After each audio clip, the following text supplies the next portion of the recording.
Be honest, how many security warnings did you ignore today? We all do it, and there's actual psychology behind why. First, it's alarm fatigue. We're bombarded with so many pop-ups that our brains tune them out like background noise. Second, cognitive load. Reading warnings takes mental energy we don't want to spend. Then there's optimism bias. We think bad things happen to other people, not me. Plus, warnings often use confusing technical jargon that makes us just click OK and hope for the best. We've become masters of digital avoidance. But why is that? Why do our brains seem to have this built-in resistance to these crucial alerts? That's exactly what we're diving into today. We're going to explore the psychology behind our ignore-at-all-costs attitude towards security warnings. And trust me, understanding why you do it is the first step to actually paying attention. So let's get started.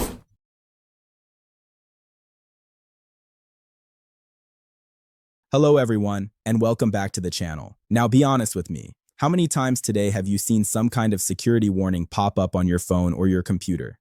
Maybe it was about a website certificate or an app permission, or even just a reminder to update your software. Chances are you probably just clicked OK or remind me later without even really reading it, right? Don't worry, you're definitely not alone. We all do it. It's kind of funny when you think about it. These warnings are there to protect us, to keep our information safe, to prevent headaches down the line. And yet, we treat them like those annoying telemarketers who just won't hang up.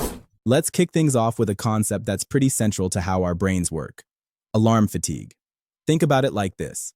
If you live in a noisy area, maybe near a busy road or a market, you probably get used to the constant background noise. After a while, you might not even really notice it anymore. Your brain just tunes it out to save mental energy. Security warnings are kind of the same. We're bombarded with them constantly. Every website seems to want cookie consent. Every app wants access to our location, our contacts, our camera. After a while, our brains just go, ugh, another one. And we automatically click through without actually processing what it's saying. It's like our internal alarm system has become desensitized. We've heard so many false alarms or warnings that seemed unimportant that we start to treat all of them as just more digital noise. It's like that boy who cried wolf story. After a while, people stop believing the alarm, even when there's real danger. Another big reason we ignore security warnings boils down to something called cognitive load. Remember, our brains are always trying to be efficient. Reading and understanding a security warning often requires a bit of mental effort. We have to stop what we're doing, actually read the text, which can sometimes be confusing or filled with technical jargon, and then make a decision. In a world where we're constantly multitasking and our attention spans are being pulled in a million different directions, adding another mental task, even a small one, can feel like a burden. So what do? We take the path of least resistance. We click the button that lets us get back to what we were doing as quickly as possible. It's like when you're driving in traffic and you see a detour sign. Even if the detour might ultimately be faster, your first instinct might be to just stick to the familiar, congested route because dealing with the unknown of the detour feels like too much effort in that moment. Our brains often prioritize immediate convenience over potential long-term benefit, especially when it comes to those pesky security pop-ups. Now, let's talk about something a little more psychological. Optimism bias. This is our natural tendency to believe that bad things are more likely to happen to other people than to ourselves. It's why people might speed on the road, thinking they won't get caught. When it comes to online security, optimism bias makes us think, oh, I don't need to worry about that warning. I'm careful online. Hackers won't target me. We feel like we're somehow immune to the dangers that the warning is trying to alert us to. It's like we have this invisible shield of invincibility. This bias leads us to underestimate the real risks, and therefore, we don't feel the urgency to pay attention to those warnings. We think, that's something that happens to other people, and we just click OK and move on with our lives, completely unaware of the potential danger lurking around the corner. Another factor at play is something called loss aversion. This is the psychological principle that says we feel the pain of a loss much more strongly than the pleasure of an equivalent gain. Think about it this way. The security warning is often telling us about a potential future loss, the loss of our data, our money, our privacy. But that loss hasn't happened yet, and it feels abstract and far away. On the other hand, paying attention to the warning and taking action might feel like a more immediate, albeit small, inconvenience. Having to update software, change a password, or adjust settings. Our brains, being wired to avoid immediate pain, often prioritize getting rid of that immediate annoyance, the pop-up, over preventing a potential future loss that feels less real and less immediate. It's like choosing the easier path now, even if it might lead to a more difficult situation later. That little bit of effort required to address the warning feels like a small loss of time and convenience, and our brains are wired to avoid that immediate discomfort. Let's also consider the design of many security warnings. Sometimes they're just plain confusing. They're filled with technical jargon that the average person doesn't understand. They might offer vague advice without clear instructions on what to do. When a warning pops up and you have no idea what it means or what the consequences of ignoring it are, your brain's natural reaction is often to just dismiss it and hope for the best. Think about those website certificate warnings. You get this scary-looking message with all sorts of technical terms, and the only options are usually something like advanced or go back to safety.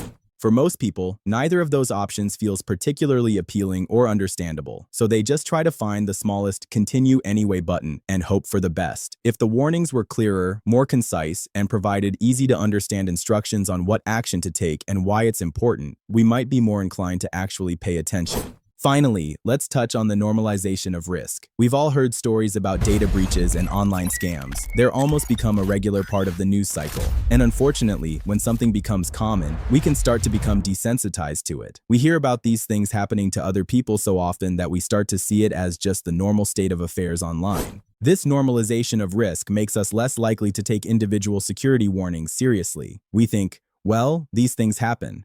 What can I really do about it? This feeling of helplessness can lead to apathy and a tendency to ignore those warnings because we don't believe that our individual actions will really make a difference in the grand scheme of things. It's a dangerous mindset because it makes us passive participants in our own security rather than active protectors. So, there you have it.